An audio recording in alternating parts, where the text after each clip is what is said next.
స్థితిలో ఉండి లొంగిపోయిన స్థితిలో ఉన్న ప్రతి ఒక్కరూ ఈ పుట్టిన రోజున మనం శిలువ ధ్యానం చేసుకుందాం. ఒకసారి యోహాను సువార్త 19:26 చదువుతున్నాం.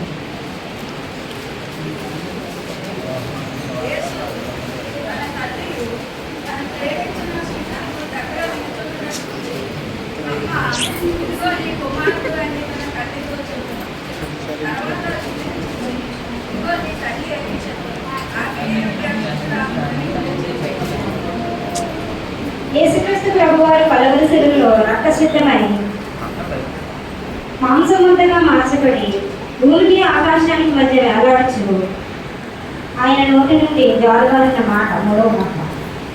ఇది మనందరం జ్ఞాపకం చేసుకుందాం. దేవుడు ఏదైనా మాట మాట్లాడేటప్పుడు సమయానుసారంగా ఒక వ్యక్తిని, అంటే ఏదైనా ఒక వ్యక్తిని ఉద్దేశించి ఎవరికి ఏది కావాలో, ఎవరి హృదయంలో ఏముందో, ఎవరి బాధ ఎంత ఉందో నేరుగా దేవుడు మనతో మాట్లాడాలనుకుంటున్నారు. ఈరోజు మీరు నేను దేవుని సన్నిధిలో ఎటువంటి భారంతో వచ్చినా సరే, వరివెట్టిన గుడితో ఉన్నా సరే, దేవుని మందిరంలో ఆయన ప్రణాళికలో మనం ఉన్నాం కాబట్టి దేవుడు మనతో మాట్లాడుతున్నారు. ఈ మూడు మాట ద్వారా ఇక్కడ దేవుడు మనకి ఇద్దరు వ్యక్తులు చూపిస్తున్నారు. ఫస్ట్ తన తల్లి, తర్వాత యోహాను గారు. యోహాను గారు దేవునికి ఎలాంటి వారంటే తన రొమ్మును హత్తుకొని ఉండేవారంట. ప్రియమైన వ్యక్తి. యెహోవాకు యోహాను గారు ప్రియమైన వ్యక్తి. ఆయన గుండె చప్పుడు తెలిసిన వ్యక్తి అయి ఉండేవారు. ఆయన ఎప్పుడు కూడా ఎటువంటి వారంటే యేసుతో కలిసి అందరూ శిష్యులందరూ కలిసి యేసుతో కలిసి ఉండేవారు. అందరూ యేసు ప్రభుని అప్పగించినప్పుడు వెనక్కి వెళ్ళిపోయారు, కానీ యోహాను గారు మాత్రం ఆయనతో ఉండేవారు కనుక, ఆయన ప్రేమించిన వారు కనుక, యెహోవాను ప్రేమించిన వారు కనుక, ఆయన రొమ్మును హత్తుకొని ఉన్నవారు కనుక ఆయన ప్రేమను ఎరిగి తిరిగి వెళ్ళిపోయారు. తిరిగి వెళ్ళిపోయినా ఆయన ప్రేమను ఎరిగి, ఆయన ప్రేమ మనం ఎవరైనా ఎలాంటి స్థితిలో ఉన్నా ప్రేమను బట్టి వెనక్కి వెళ్ళిపోదాం అనుకున్నా వెనక్కి వెళ్ళలేదు. మళ్ళీ వాళ్ళు ఎలాంటి స్థితిలో ఉన్నా వెనక్కి వాళ్ళ దగ్గరికి వస్తాం అన్నమాట.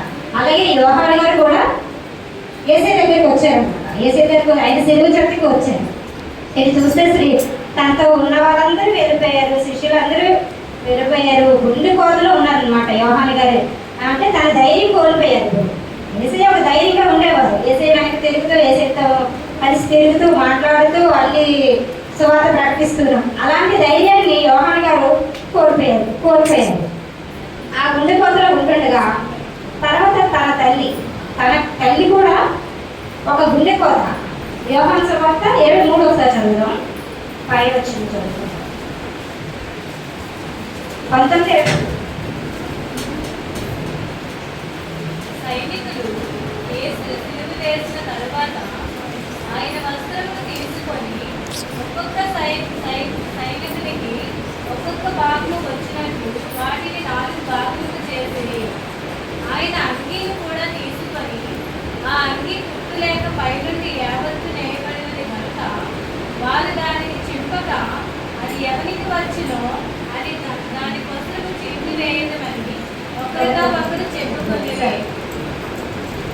ఇక్కడ తన తల్లి గుండె కోతతో ఉన్నప్పుడు తన తల్లి హృదయం గాయపడింది. విరిగిపోయిన మనసుతో కోపంలో ఉన్నారు తల్లి. ఆ తల్లి యొక్క గాయాన్ని, ఆ సందర్భంలో యోహాను యొక్క గాయాన్ని, తన తల్లి యొక్క గాయాన్ని యేసుప్రభు వారు ఆ సిలువను చూస్తూ వేలాడుతూ అర్థం చేసుకున్నారు అనమాట. యేసుప్రభు వారిని ఒకసారి తన తల్లి ఒక దేవాలయంలోకి తీసుకువెళ్ళినప్పుడు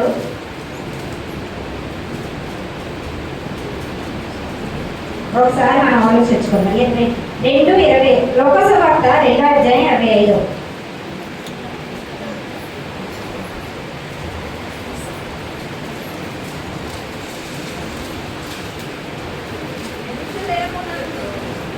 లోకాసు వార్త 2:35.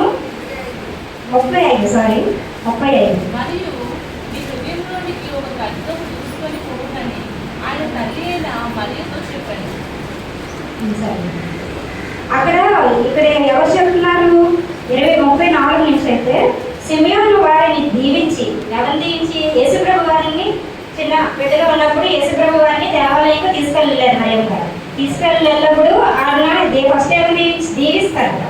దీవించి ఇదిగో అనేక హృదయ ఆలోచనలు బయలుపరిచినట్లు, అనేక హృదయ ఆలోచనలు బయలుపరిచినట్లు ఇశ్రాయేలీయులు అనేకులు పడుటకును తిరిగి లేచుటకును వివాదాస్పదమైన గురుతుగా ఈయన నియమించబడి ఉన్నారు.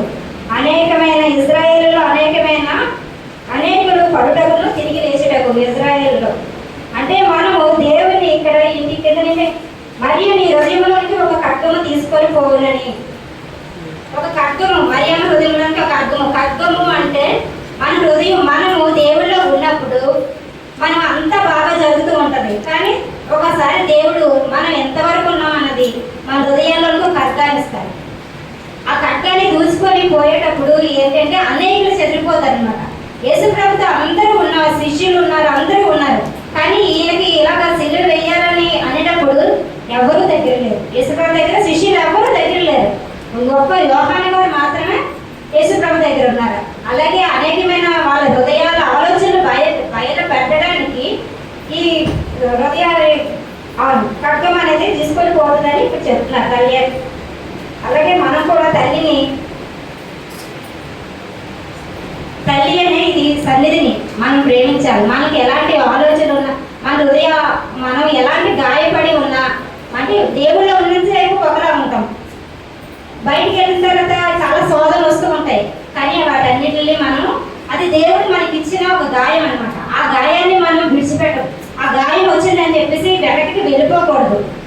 అలాగా యోహాను గారు వెనక్కి వెళ్ళకుండా ముందుకు ఉన్నారు కాబట్టి మిగతా వాళ్ళందరూ శిష్యులందరూ రక్షాక్షులు అయిపోయారు. కానీ యోహాను గారు మాత్రం దేవుని తట్టు ఉన్నారు కాబట్టి అంత నమ్మకంగా ఉండబట్టి దేవుడు ఏం చేశారు, యోహాను గారిని తన తల్లికి అప్పచెప్పారు.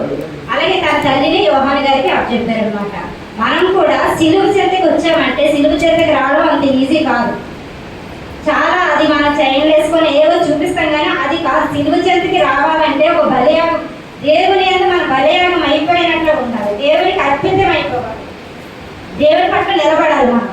అప్పుడే ఎన్ని శ్రమలు వచ్చినా, ఎన్ని శోధనలు వచ్చినా, ఎంత కష్టాలు మన గుళ్ళలో దూచుకున్నా వెనక్కి వెళ్ళిపోకుండా యోహాను గారిలాగా మనం దేవుని సన్నిధిలో వచ్చి దేవుని అందు భయభక్తులు కలిగి మనం ఉండాలి. మన తల్లి సంఘాన్ని, ఇక్కడ తల్లి అంటే ఎక్కువగా తల్లిని చూపించారు. మన తల్లి అంటే తల్లి సంఘం. మన తల్లి సంఘాన్ని విడిచిపెట్టకుండా దేవుని అందు భయభక్తులు కలిగి దేవుళ్ళలోనే మనం ఎదగాలని కోరుకుంటూ ఈ చిన్న వాక్యం దేవుడు క్షమించండి.